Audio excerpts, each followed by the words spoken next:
there are a lot of cruises that are going to be affected. They are not purposely telling you a yes or no answer if your trip is more than a week away, just because they hate you and want to take your money. The thing is with rivers, the fluctuation of what the weather can do can greatly impact how quickly they are able to actually be up and running again. Last year, I had clients 3 days before they left. There was a huge flooding in Germany for their Danube River cruise. And there were rumors that they were going to be stuck in Budapest and have to then take a bus to get to Vienna. By the time they got there 3 days later, everything was completely fine. So those are just some of the things to be aware of when it comes to this is that they're not purposefully um, keeping you in the dark. So they have built these contingencies and they have these things set up in case this happens. And now it has. This is a special update on what's going on with the Rhine and the Danube River when it comes to low water in Europe.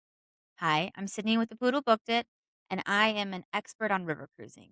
And this is me being completely transparent and honest about what's going on in the waters right now. For those of you who are listening who did not book with me, because I am keeping my clients up to date on all issues like this, but I wanted to do the same for you in case you are don't have a travel advisor who maybe booked this on their own and didn't realize all those intricacies that come with it, and understanding that a travel advisor is really there to help keep the stress out of your life, especially when it comes to the unknowns of travel.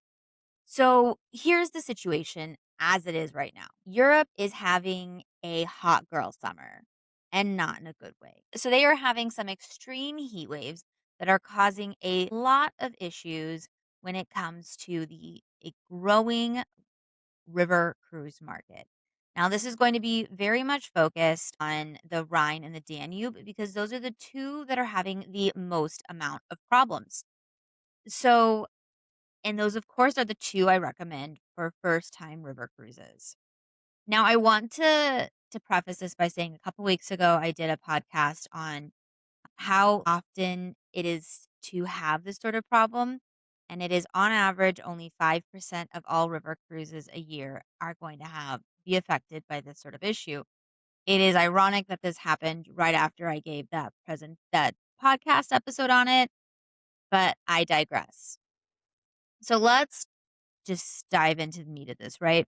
There are some changes happening. There are a lot of cruises that are going to be affected, but I will tell you, river cruise companies have contingency plans and they are set up in case this does happen.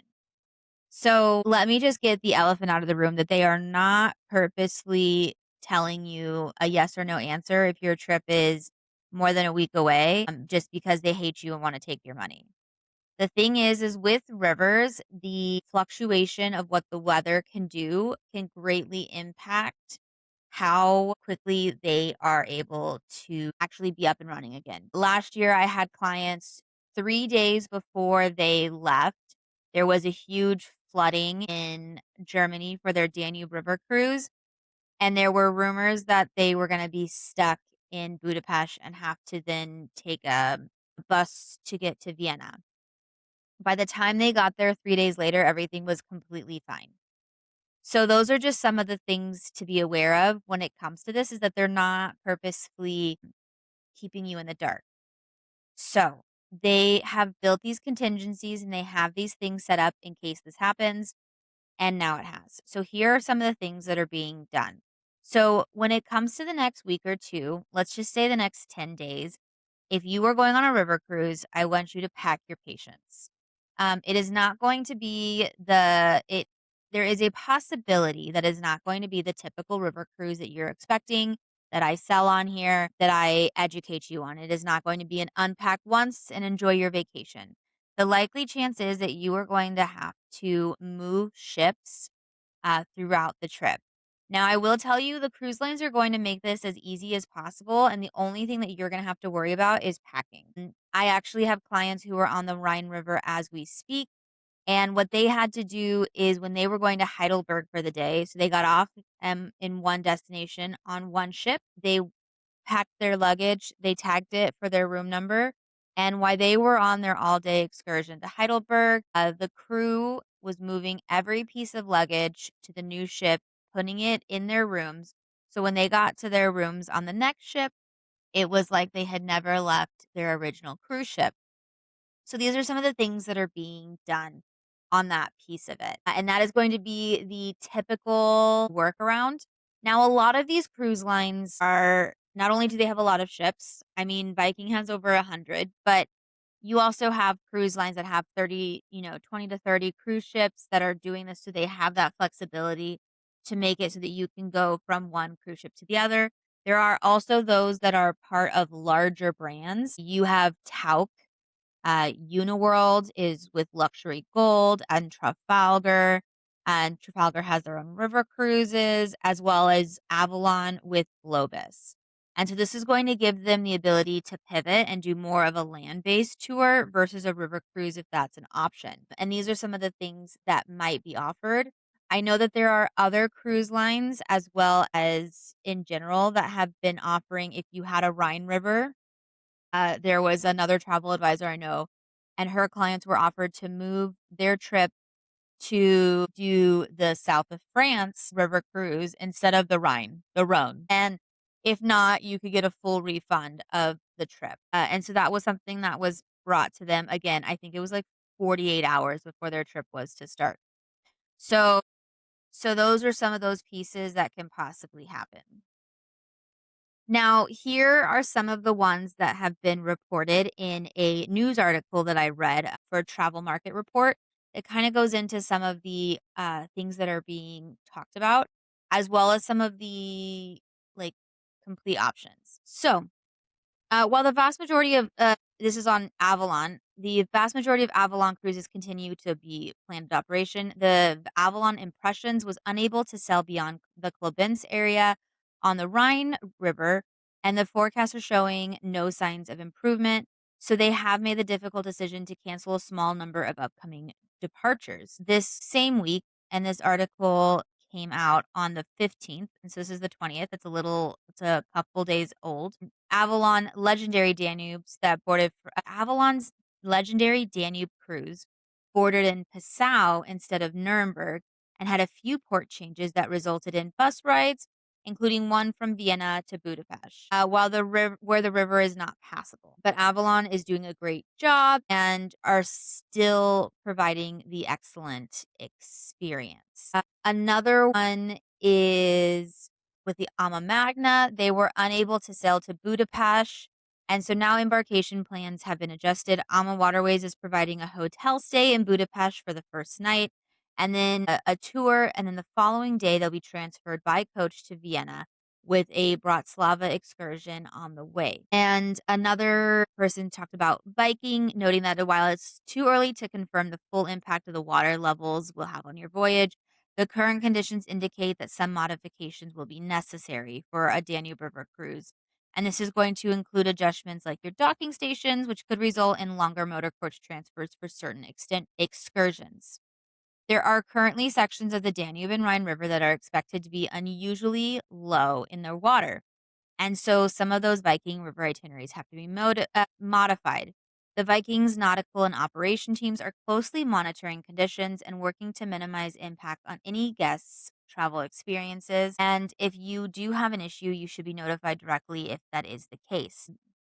When river conditions require it, cruise lines, including Viking, may implement ship swaps, allowing guests to have their luggage transferred to the exact same cruise ship or exact same stateroom on an identical sister ship positioned on the other side of the affected section of the river. This approach helps preserve itineraries and reduce disruptions in the guest experience. Ama Waterways is also doing the ship swaps. And yes, and so Ama Waterways had one on the Rhine where they had to do a ship swap, and therefore they missed both scheduled excursions in Basel and only had about 45 minutes in Heidelberg. But things have been great on the cruise. The staff, the food, and the excursions have been amazing. There are some that were on a Uniworld cruise down the Danube. and they had to take the bus to Budapest, where they spent 2 nights in a hotel. There were clients of another travel advisor who were on Tauk, who spent the first 3 days of their tour on a bus and will resume sailing their original ship on the Rhine itinerary. And then another person who was on a Uniworld cruise from Bucharest to Regensburg. What they did instead was a 3-part land in Bucharest, and then they are being flown to Munich to board the trip in Passau. Some companies are offering refunds or future cruise credits to clients who choose to sail on a different date. Avalon is offering the option to travel on a Globus or Cosmos tour and giving guests until December 1st to make their decisions. We know that change like this is disappointing, and we want to give our guests time to consider their options rather than rushing them. Many cruise lines, though, are not canceling itineraries. Riviera cruises are not and will not be canceling their itineraries, but are rather planning different excursions and destinations for guests to travel to. There have been itinerary changes across 7 ships: the Riviera Resplendence, Emily Bronte, Oscar Wilde, Williams Wordsworth on the Rhine, George Eliot on the Mains, and Geoffrey Chaucer and the Riviera Radiance on the Danube. But the guests are in super high spirits and are still very much enjoying themselves. We're basically describing the cruises for the next 10 days on all cruise lines as magical mystery cruises. If you are going to sail within the next week or 10 days, there is a very high likelihood that you will be switching ships and having to have adjustments to your itinerary. But what I want you to do is to stop stressing about those pieces of it. That is all the data we have on what's going on. And I want you to really highlight those last words of a magical mystery cruise. If you go into a situation and you're like, I'm not going to like it no matter what happens, guess what? You are not going to like your trip. If you go in with patience, if you are focused on how you can explore these areas that you've never been and make it a better experience for you, you will have a great time no matter what is happening on the low water levels, because that is not going to affect your time in Vienna. It is not going to affect your time in all these cute towns. It is going to affect how you get there and where you are staying. It is not going to affect the experience on land, because they are not experiencing the low water levels like you will be. Now, I will tell you there is a small amount of good news since this last report came out. There is rain in the forecast in some areas. I don't think this is going to be the end all be all and fix all of our problems, but hopefully this is going to be a final break so that we are not going to have extreme heat. I will tell you, I don't want that because I'm going to Italy on August 1st, and I know it is going to be hot, but I'm very excited about going on a Windstar cruise. If you would like to learn about Windstar or maybe some smaller luxury cruise lines that kind of fit into the same vibe as river cruising, send me an email or DM me on, Facebook, Instagram, TikTok, the whole shebang, and let me know, because I'm more than willing to add those things. I'm going to be meeting with their COO. I'm going to be really pulling in those pieces, and so I'm very, very excited about it. But back to this. I am here to be your advocate. I am here to educate you on all things river cruise and for you to understand the value of having a travel advisor to help you through these parts of travel that aren't fun. Now, in a perfect world, you'll have a travel advisor and never have this situation where you're like, "Oh, I'm glad I had one," because everything will happen in the background and you won't have to worry about it. But it's also nice to have someone in your corner to explain these things to help you feel more confident in your vacation so that you don't have to worry as much about it. As I've said, this only happens to 5% of all river cruises a year. This is something that you will still have an amazing time, because these river cruises spend millions of dollars with contingency plans, because every single person in the situation wants you to have a good time. The cruise ships, the tourism boards, the locations that you're going to, and your tour guides and the staff on board these ships. Everyone and yourself. That is 10 people and me. I always want you to have an amazing time on your vacation. I can think of 100 more people who want you to have the best time on your vacation. and I don't want your vacation ruined because of low water levels. So, with that, I want you to just take a deep breath in, deep breath out, and just be like, everything is going to work out the way it is. And if you are going to get a different experience than what you're expecting, you might find that you fall in love with a small little city that they never go to on normal cruises that was an exclusive low water itinerary destination. And you might realize it was the best city on the entire trip. I had that happen on an ocean cruise once. So these are things to take into consideration. I hope you do that with open arms. In the meantime, if you have any other questions about river cruising or if you need help planning your next vacation, please don't hesitate to reach out. My name is Sydney, and I would love to help you plan your next vacation. You can reach out to me at sydney@thepoodlebookedit.com or on Facebook, Instagram, TikTok at Travel Advisor Sydney. I do have a business page, The Poodle Booked It, on almost all of those, but I think that my network and just like how much my content gets out is much better on a personal. So you'll also have to enjoy photos of my dog and my vacations, of course. Anyways, I hope you have a fabulous day. I hope this doesn't affect you. And if you are going on a river cruise in the next 2 weeks, I hope that I know that you will have the most amazing time on your mystery river cruise.